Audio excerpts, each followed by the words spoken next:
Video yang saya buat untuk recap materi hari ini ya. Jadi ini untuk recap pertemuan 3 ya di mata kuliah pemrograman. Baik, sebelum kita masuk ke konten materi pertemuan 3, ada baiknya kita review kembali dari materi yang sudah diberikan pada pertemuan selanjutnya. Jadi pada pertemuan selanjutnya kita membahas beberapa hal. Yang pertama, kita tahu bagaimana cara mengeluarkan ya atau menampilkan output ke konsol gitu ya, ke layar. Jadi dengan perintah sistem outprint. Ini modelnya ada beberapa. Jadi ada sistem outprint line, sistem outprint, dan yang satu lagi sistem outprintf ya. Jadi dari 3 fungsi ini kita bisa memakai salah satunya, dan masing-masing fungsi ini memiliki efek yang berbeda. Kalau print line ini adalah print yang sudah disertai dengan new line, di mana efek dari penggunaan print line ini akan memberikan penambahan enter di akhir proses fungsi itu dijalankan. Jadi kalau misalkan dia sudah selesai menampilkan tulisan Indonesia, maka kursornya akan diletakkan pada baris yang baru, new line. Jadi kata yang terakhir adalah LN itu new line gitu ya. Sementara pada print itu karena tidak ada new line, maka kursornya akan berhenti pada baris yang sama. Sehingga ketika kita melanjutkan atau menampilkan fungsi print lagi untuk kata yang baru, maka dia akan ditampilkan setelah kata sebelumnya. Jadi tepat di sebelahnya. Ya, jadi efeknya berbeda seperti itu. Jadi kalau kita buat di sini misalkan macung begitu ya, terus kemudian kita mau tambahkan lagi di bawahnya ini misalkan menggunakan printf macung Malang gitu. Maka Malang ini posisinya ada di baris ke-2 bersamaan dengan kata macung karena print tidak disertai dengan new line gitu ya. Nah, untuk menambahkan new line pada print dan printf ya, kalau pada print line kita tidak perlu karena dia otomatis sudah diberikan, kecuali kita menginginkan penambahan baris baru lebih dari 1 ya. Itu kita bisa menggunakan escape sequence ya, \n. Nah, ini digunakan untuk menambahkan new line. Ada banyak escape sequence yang bisa kita gunakan ya selain new line, seperti /t untuk penambahan tab dan lain sebagainya ya. Jadi ada double backslash, kemudian bentuk seperti ini untuk menampilkan petik tunggal, ini untuk menampilkan petik ganda, dan seterusnya ya. Jadi ini adalah escape sequence. Jadi escape sequence ini adalah simbol yang secara spesifik dipakai untuk menampilkan karakter-karakter yang tidak disupport sebelumnya, karena dia digunakan sebagai flag atau penanda di fungsi tertentu. Misalkan pada fungsi print line, print, dan printf ini kita tahu petik 2 ini sudah dipakai untuk menandai bahwa apa yang tertera di dalamnya itu adalah value yang nantinya akan ditampilkan. Jadi kita nggak bisa menampilkan petik 2 di antara petik 2. Jadi misalkan kita menambahkan petik 1 Indonesia seperti ini, itu masih bisa ya. Tapi kalau kita mau menambahkan petik 2, dia akan terjadi error. Dan untuk menghindarkan ini kita bisa menggunakan escape sequence gitu ya. Itu fungsinya. Kemudian hal baru yang kita temukan di printf, untuk printf itu berbeda dengan print line dan print. Dia print dengan format, yang mana kita bisa memberikan formatting ya, string formatting pada value yang ditampilkan di sini. Jadi ada beberapa format specifier yang bisa kita gunakan untuk menampilkan value-value yang ditampilkan menggunakan fungsi printf. Sebagai contoh, misalkan kita menggunakan %s. Ini digunakan untuk menampilkan data yang sifatnya string, misalkan Malang. Kemudian kita bisa menggunakan %d untuk mengambilkan data numerik ya, bilangan bulat gitu ya. Misalkan saya menampilkan angka 999 gitu. Kemudian ada %f ya yang kita gunakan untuk menampilkan nilai pecahan. Jadi misalkan 3,14159. Penggunaan titik di sini itu tergantung dari setting komputer Anda. Jadi kalau misalkan ternyata titik tidak bisa dan terjadinya error, ada kemungkinan besar ya itu standar penggunaan koma untuk nilai pecahan di komputer kalian itu menggunakan koma. Jadi kalian bisa menggantinya kan dengan koma. Karena kebetulan sini menggunakan titik, saya menggunakan titik ya. Jadi dia nggak error. Nah, kemudian untuk %f, spesifik untuk %f dan beberapa fungsi lainnya itu sebenarnya ada format pengaturan berapa angka di belakang koma. Untuk nilai yang bukan pecahan itu tidak perlu diatur ya, karena basically dia adalah 0 angka di belakang koma seperti ini. Jadi ini nggak perlu ditulis.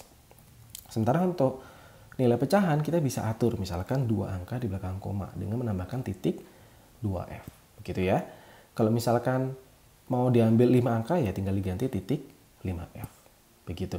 Kemudian untuk setiap format specifier yang ada di sini kita juga bisa mengatur berapa banyak spasi dari data yang nantinya akan ditampilkan ya. Misalkan ingin menampilkan 10 spasi dan dia diambil dari kanan, maka kita bisa menambahkan persen 10S ya, persen 10D, persen 10 ya, dan seterusnya. Jadi angka 10 di sini adalah banyaknya spasi yang disediakan untuk menampilkan data Malang, menampilkan angka 999 dan 10 spasi yang dibutuhkan untuk menampilkan data ini.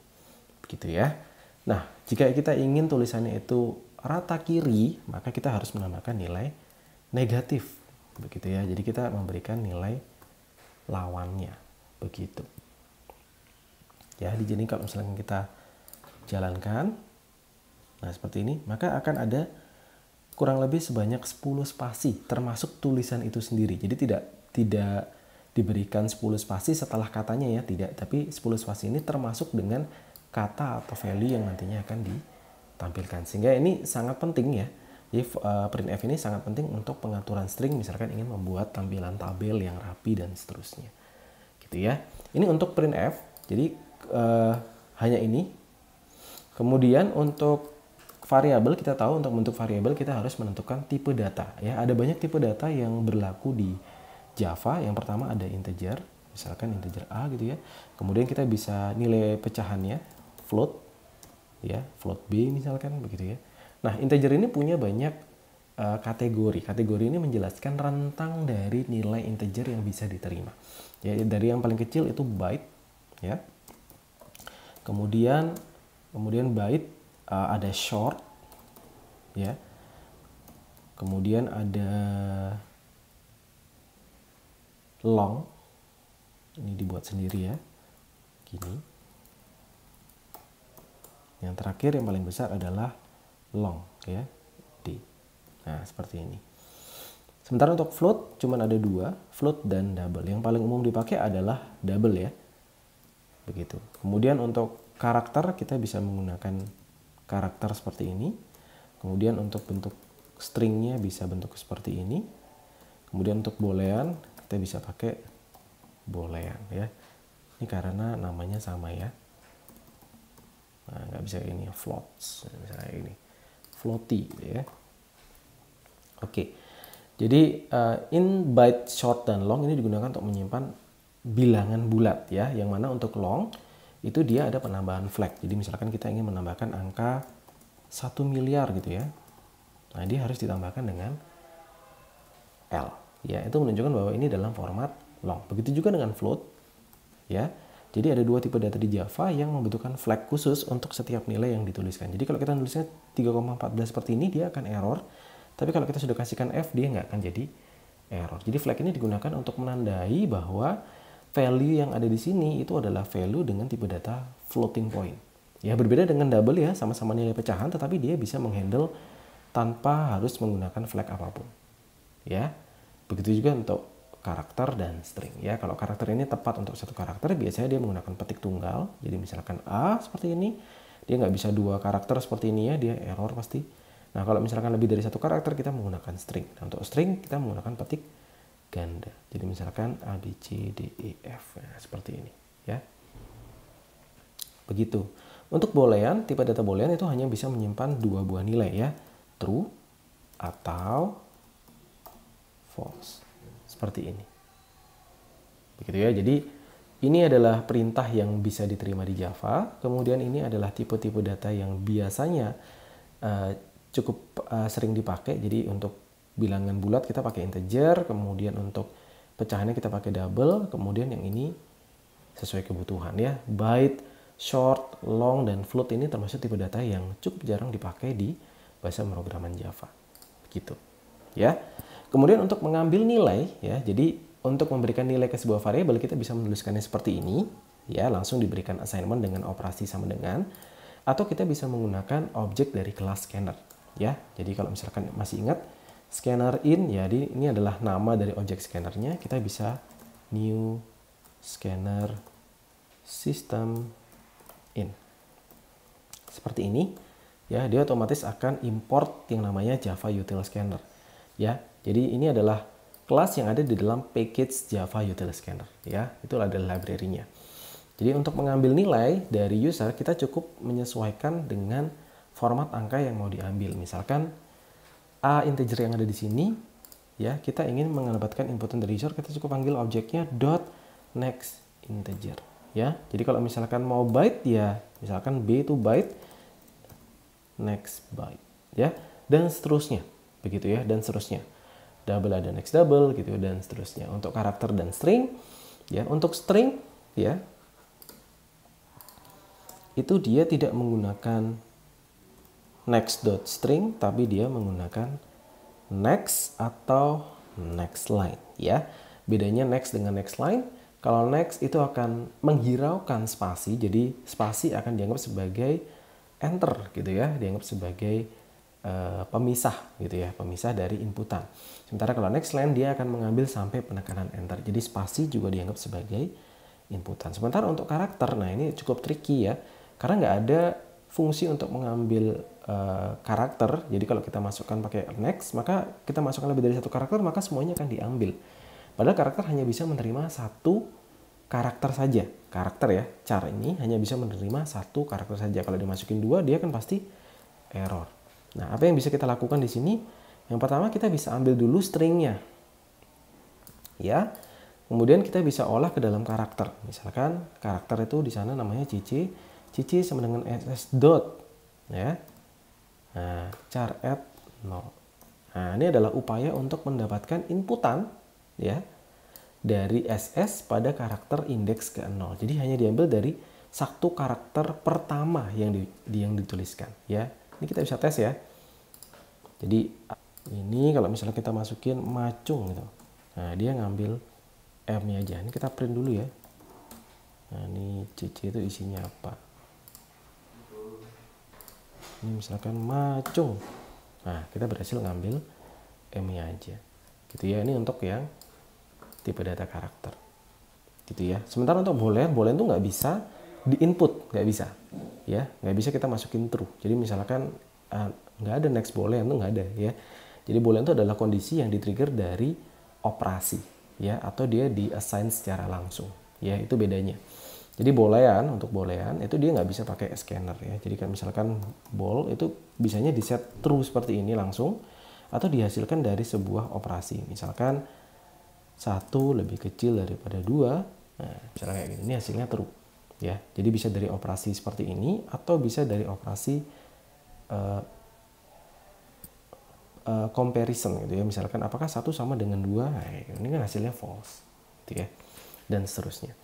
Jadi masing-masing tipe data memiliki operator-operator yang bisa dikenakan pada mereka. Jadi contohnya string ya, string itu nggak bisa dikalikan ya, nggak bisa dibagi, nggak bisa dimodulus ya, dia hanya bisa melewati proses concatenation.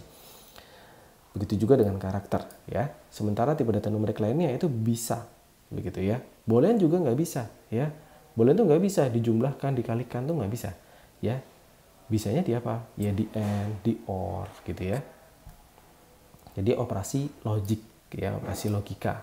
Jadi ada logika operator. Begitu ya. Jadi kurang lebih ini rekap untuk yang pertemuan kemarin. Baik. Ini saya hapus dulu. Ya, kita masuk pada konten pertemuan hari ini. Jadi di konten pertemuan hari ini ya, kita akan membahas tentang tipe data dan konversi. Ya, tipe data adalah klasifikasi nilai yang diberikan pada suatu variabel dalam sebuah program komputer. Tipe data menentukan jenis nilai apa yang dapat disimpan pada variabel tersebut, seperti angka bulat, bilangan desimal, karakter, atau nilai boolean true or false. Jadi tipe data ini adalah klasifikasi nilai yang berlaku pada sebuah bahasa pemrograman. Setiap bahasa pemrograman memiliki tipe datanya sendiri-sendiri.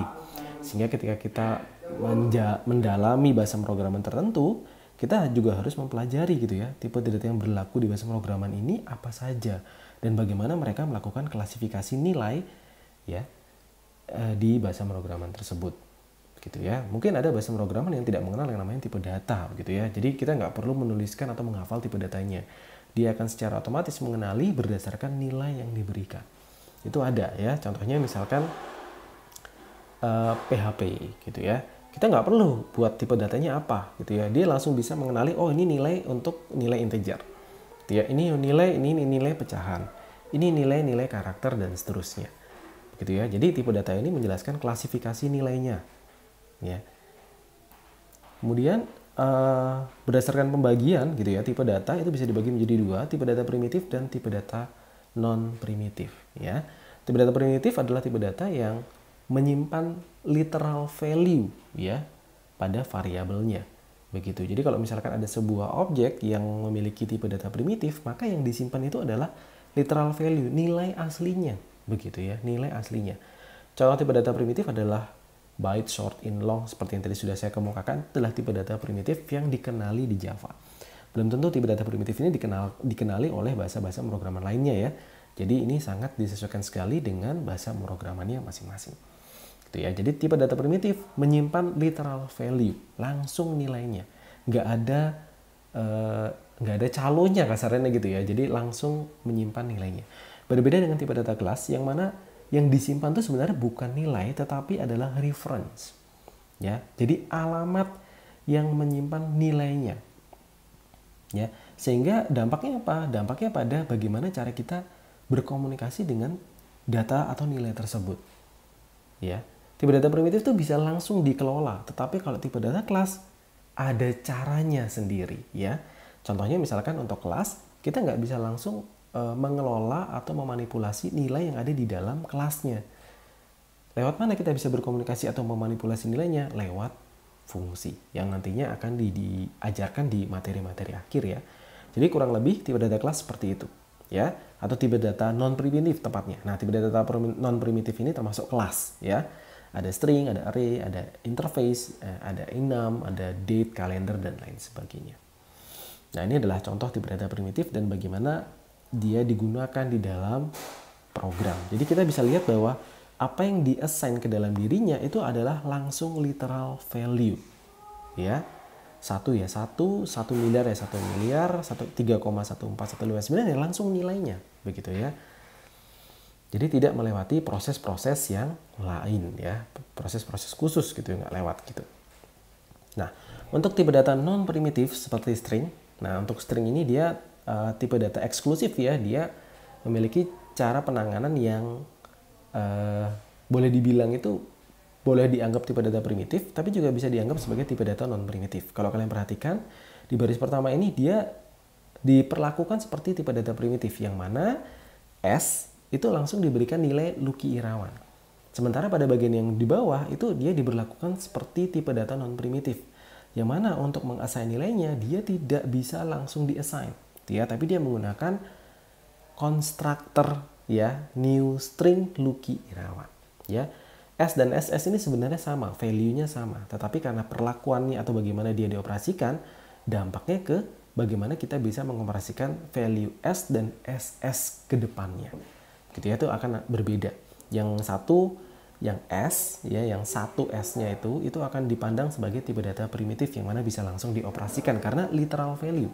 Sementara kalau SS kita harus menggunakan fungsi tertentu untuk bisa mengelola nilai Lucky Irawan. Gitu ya.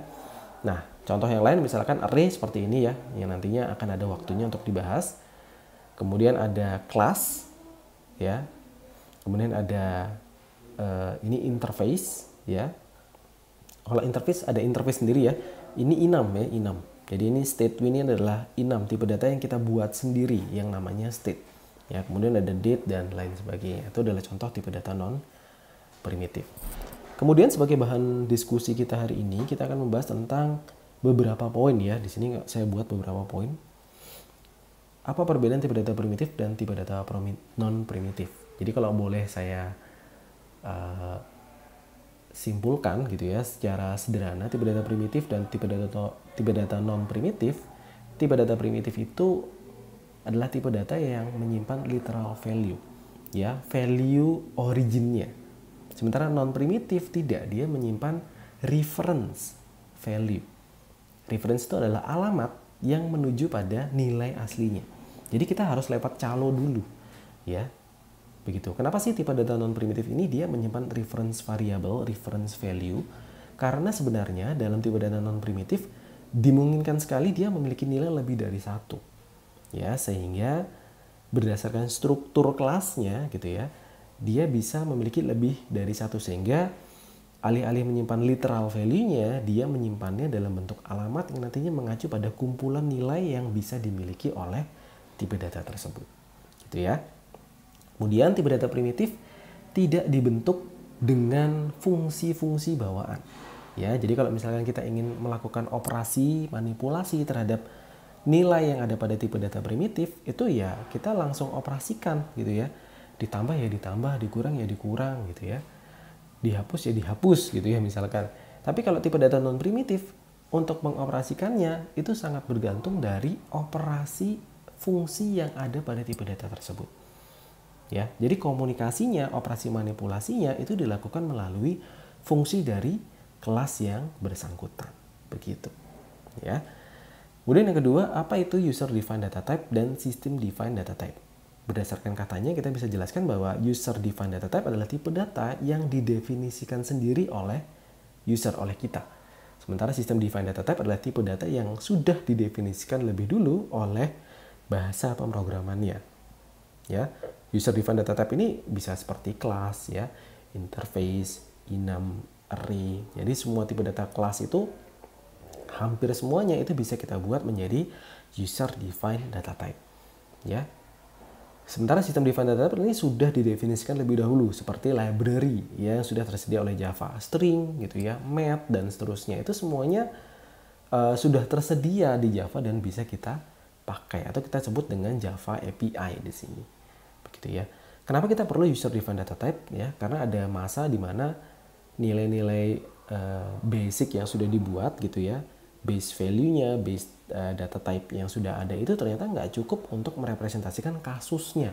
Misalkan ketika kita ingin menghitung nilai seorang siswa, yang mana siswa itu bisa memiliki nama, bisa memiliki GPA, bisa memiliki struktur nilai kuis kecil, kuis besar, dan UAS, itu nggak tersedia di Java. Sehingga mau nggak mau strukturnya harus kita buat sendiri. Nah, itu yang kemudian kita sebut dengan user defined data type. Jadi user defined data type adalah memberikan keleluasaan bagi programmer untuk mendesain struktur dari nilai ya yang mereka ingin kelola ke depannya dalam sebuah nama tipe data tertentu. Gitu ya. Nah, selain tipe data yang tadi sudah saya sebutkan, sebenarnya ada satu tipe data yang sudah terlihat begitu ya, tapi mungkin kita kurang sadari bahwa itu juga termasuk tipe data, yaitu void. Void adalah tipe data yang tidak menerima nilai apapun. Ya, jadi hampir semua bahasa pemrograman kata void menjelaskan bahwa objek tersebut tidak menerima nilai inputan apapun. Ya, bahkan nol sekalipun. Jadi void itu tidak memiliki nilai. Ya, jadi berdasarkan ini kita bisa tahu bahwa tipe data itu sebenarnya bisa dibagi dua, ya.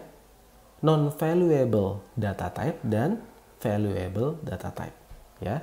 Non-valuable data type itu contohnya void, ya. Tipe data yang tidak memiliki nilai. Sementara tipe data yang memiliki nilai atau valuable data type itu adalah semua tipe data primitif dan semua tipe data non-primitif, begitu ya, yang bisa digunakan untuk menampung nilai, gitu ya. Jadi konsep data type digunakan untuk menghindari sebuah objek supaya dia tidak bisa menampung sebuah nilai. Ya, void ini akan membantu kita untuk mematikan kerja dan bagaimana dia dioperasikan berikutnya. Jadi kalau misalkan sebuah variabel itu bisa memiliki nilai, maka dia bisa dioperasikan. Tapi kalau dia tidak bisa memiliki nilai, maka objek tersebut akan berhenti di sana. Tidak akan bisa dioperasikan lagi. Gitu ya. Jadi fungsinya kurang lebih seperti itu. Kemudian apa itu objek statik? Jadi objek statik adalah objek yang tidak terikat, ya, tidak terikat dengan objeknya. Objek statik adalah objek yang tidak terikat dengan objeknya, tetapi terikat dengan kelasnya. Objek statik adalah nilai yang tidak pernah hilang selama program dijalankan. Ya, jadi objek tipe data statik ini, ya, keyword statik ini menjelaskan bahwa objek tersebut nilainya akan di-share ke seluruh objek yang berasal dari kelas yang sama. Ya, static juga menjelaskan bahwa nilai ini tidak akan pernah bisa di-redefine. Nggak bisa. Ya, berbeda dengan dynamic ya. Static berbeda dengan dynamic. Variabel yang kita buat itu namanya dynamic variable. Tetapi kalau kita berikan static, maka dia akan menjadi variabel static yang tidak bisa di-redefine. Nggak bisa. Dia bisa diubah tetapi tidak bisa didefinisikan ulang. Basically Java itu memiliki konsep auto garbage collecting. Maksudnya ketika ada sebuah variabel yang tidak pernah digunakan lagi, maka Java akan menghapus ya variabel tersebut di memori, sehingga memori kita jadi jauh lebih efisien. Ya, tapi dengan adanya konsep static, maka objek-objek yang diberikan static ini tidak akan pernah dihapus oleh garbage collector. Nggak akan pernah dihapus oleh Java sampai programnya di shutdown, sampai programnya di kill, gitu ya. Nah, fungsinya static ini apa? Ya, sama seperti konsep platform gitu ya, OS. OS kita nggak boleh dong, jangan sampai di shutdown karena sebuah aplikasi. Gak lucu dong kalau misalkan aplikasi itu kemudian men-shutdown platform yang mengakibatkan kita nggak bisa bekerja, gitu ya. Jadi harus ada satu objek yang memang didesain secara statik sehingga dia tetap berjalan dan bisa menjalankan tugasnya sebagai program atau aplikasi utama, gitu ya. Kemudian kita masuk ke konsep final. Jadi final ini adalah keyword di Java yang digunakan untuk membentuk konstanta. Ya, konstanta. Jadi semua objek yang diberikan keyword final itu akan menjadikan dia tidak dapat dimanipulasi lagi, gitu ya. Tidak dapat dimanipulasi lagi, untuk kelas tidak dapat diturunkan lagi, untuk objek tidak dapat diubah nilainya lagi, gitu ya. Nah, kita berangkat ke topik diskusi untuk konversi data. Apa yang dimaksud dengan konversi tipe data? Jadi konversi tipe data adalah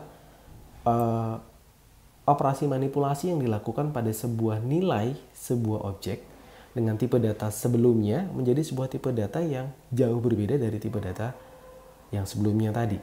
Jadi dia adalah perubahan tipe data yang berdampak pada apa? Yang berdampak pada value dan operasi yang bisa diberlakukan pada nilai tersebut. Gitu ya. Tujuannya apa sih?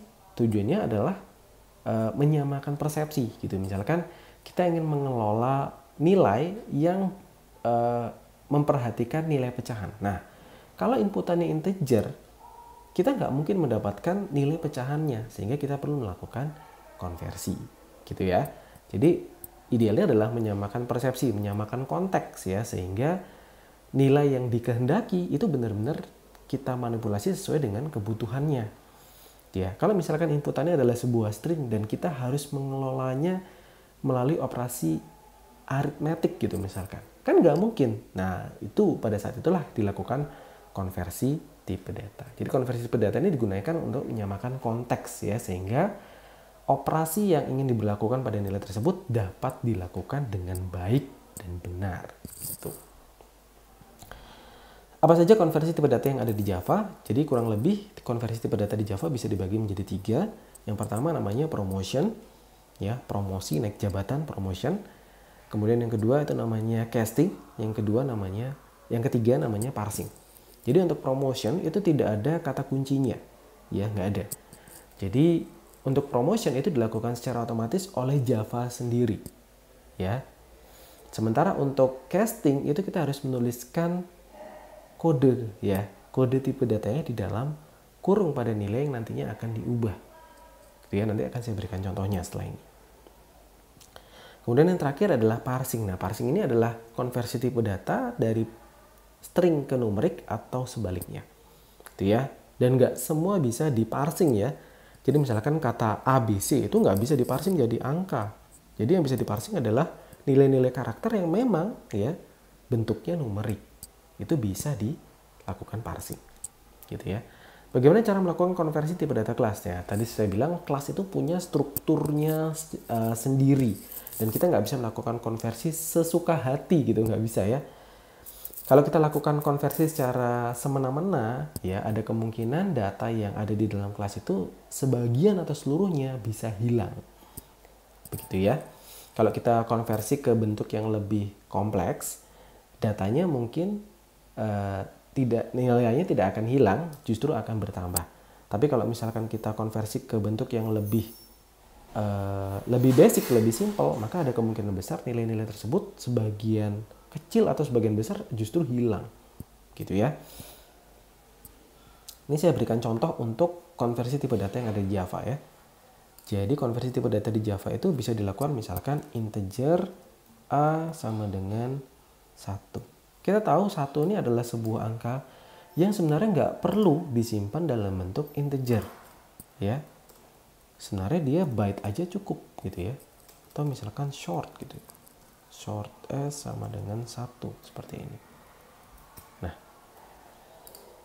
nilai 1 yang ada di S ini kemudian dikonversi menjadi integer. Ini namanya promotion. Jadi promotion adalah perubahan tipe data di numerik ya, dari tipe data yang rentangnya lebih kecil ke rentang yang lebih besar secara otomatis.